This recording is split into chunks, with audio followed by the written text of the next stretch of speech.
Step 7. Implementing payment gateways. Now that your homepage is set up and your products are looking all nice, how are people actually going to buy them? Decide the options that you want available for your customers to pay you. Honestly, the more the better, because the trust badges really add that, that level of trust. Get it? It's called trust badges. You get it. But it adds that level of trust to your site. And it also reduces the likeliness that someone will want to buy, but then they're like, oh man, I wanted to do it, but it doesn't support MasterCard or whatever card they use or blah blah blah blah blah. Also, if you really want to reduce the likeliness that your customer has a payment related issue, you could incorporate buy now, pay later methods like Klarna or Afterpay or whatever is supported in your country. That way, you could really just reduce the likeliness that any customer would be like, I want to, but the payment. So that's not a bonus tip, that's a side tip. I'm not going overboard on the bonuses. Also, remember I said I wasn't going overboard on the bonuses. This is step 7B, not a bonus. Shipping rates and regions. For international businesses or any business that's planning on doing shipping in general, you need to add the countries, parishes, states, zones, divisions, etc. that you make your products available to, and then add the specific rates for each. This is also where you can add free shipping and stuff like that. It's a bit technical with how Shopify divides some things and groups others, but it's pretty straightforward when you put the time into it. Step 7C.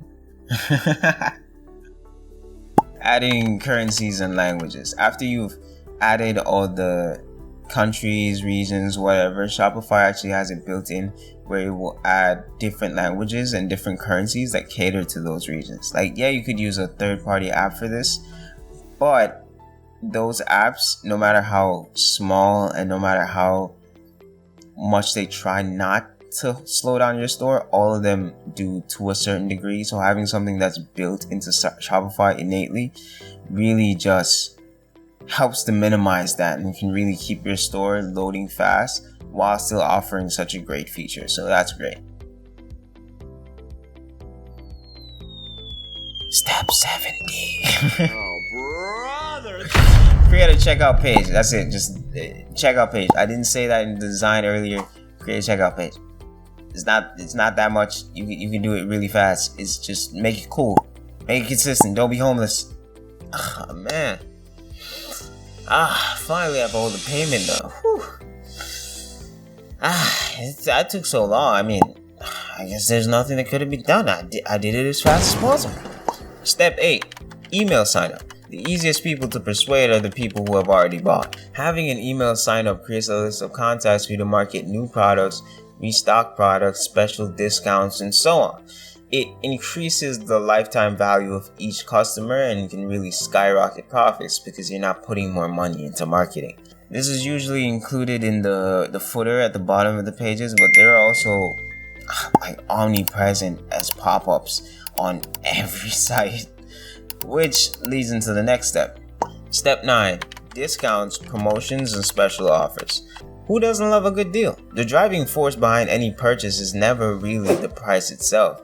It's the difference between what the buyer believes the product is actually worth versus what it's being sold for. A beautiful example of this is Apple. iPhones cost, tens of dollars to make, but the value they provide, i.e. what the buyer is willing to pay for it, is in the hundreds of dollars, maybe even thousands. Deals, discounts, and special offers help to drive that gap even further so that your customers start craving your products. Now imagine the same iPhone that people are willing to pay hundreds of dollars, thousands of dollars for was half off on Mother's Day. What if they had a sizzling summer sale or Christmas sale, whatever? Those would fly off the shelves. So utilize this in your own store with stunning visuals to really grease the wheels of conversion. Step 10. Add reviews. I was thinking about adding this in step 6, but I think people really don't understand just how important reviews are. So I decided to just give it its own step just to like really drive home its importance. There's a reason why stores that don't have reviews struggle to make sales. I know personally, whenever I'm considering buying something, I always have to check like the reviews, the star ratings, or any other little notes the stores like Amazon might have. Like Amazon has one that's like often returned item, and if I see that, I'm not buying it. Because I feel like it gives me an idea of what it's actually going to be like after I purchase it. And if so many people are having negative experiences, I'll probably have a negative experience. But it works on the other hand. If you have a lot of people or a decent amount of people having positive experiences, it increases the likeliness in the customer's mind that they too will have a positive experience. So just to put this visually, store 1, store 2. Who would you rather buy from? Go on. I'll wait. Exactly. Bonus tip. Oh yeah, the bonuses are back. If you're just starting out and you're worried that you don't have any reviews because you don't have any customers, getting friends or family, anyone really who would be willing to review your product, I'm not saying to tell them to lie, but you could give them like a free sample or something in exchange for the review, can really help to jumpstart that and really like get you going. And if you're in the boat where you're like, well, I don't have any friends or family I can ask, you can just give out free samples in exchange for a review. That's fine too. Like, who doesn't like free stuff? Everyone likes free stuff. Step 11, additional pages. Pages that explain concepts or elements of your store, maybe programs that you may have, and most importantly, your policy pages, like terms of service, refunds, etc. It's better to have them and not need them than need them and not have them. So make sure you get those done. Also, this is where you add like blogs. Blogs are very useful for SEO purposes and really ranking up on Google and being one of the top ranked searches. Blogs are very useful for that. So if that's something you're interested in, consider investing in a blog. It also makes a very aesthetic homepage, like having the blog sections in it is very nice. I like it a lot. Now, finally, step 12. It's not the end, but it's the part that I've dubbed the unsexy back end. I think this is the part that people like the least. This is where you get into your SEO type stuff, your Google Tag Manager, your Google Markup Schema, importing reviews if you have them for dropshippers and stuff like that. This is where you set up referral programs, affiliate programs, revising and optimizing your store for mobile view, spell check, grammar check, where you link your socials, setting up a text chat / support chat, updating your products, optimizing for trends.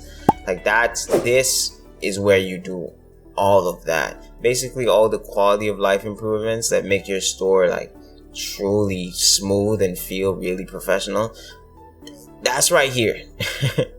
Not very fun, not very appealing. I'm not even gonna try to lie and say like, oh yeah, this is where you learn. No, but it's worth it. It's definitely worth it. Step 13.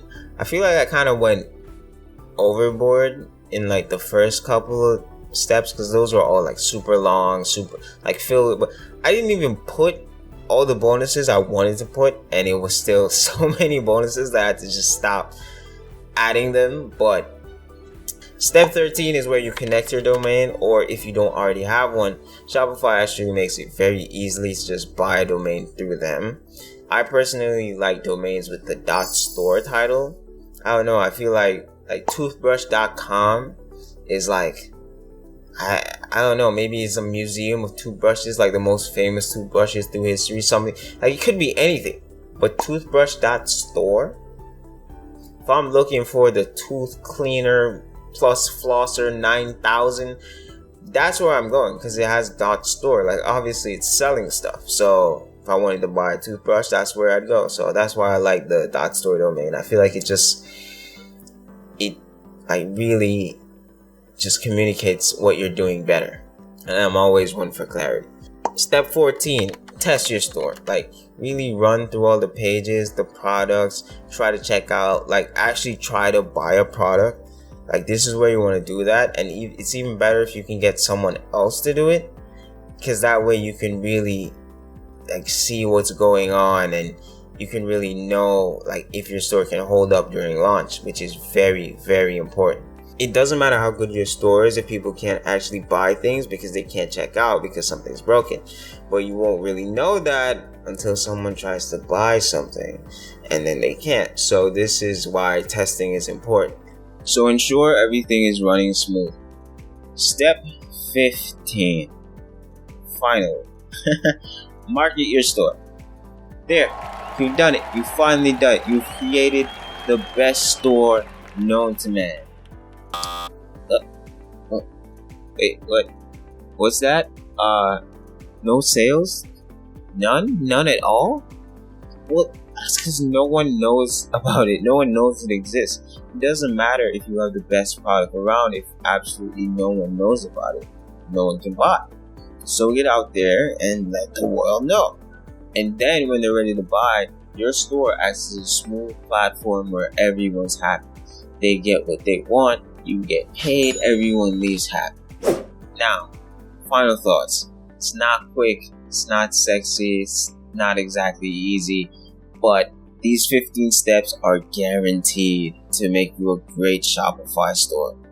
And if you prefer hiring someone who has all the knowledge and the skills to just handle this all for you, because let's be real, you're paying for this either way. It's either you're gonna invest the time right now and learn all these steps, learn how to do all of this, make a few mistakes, come back, learn how to do it better, or you can pay with money and just have someone who has already gone through all of this, has already made all the mistakes, learned from all of them, improved and improved and improved.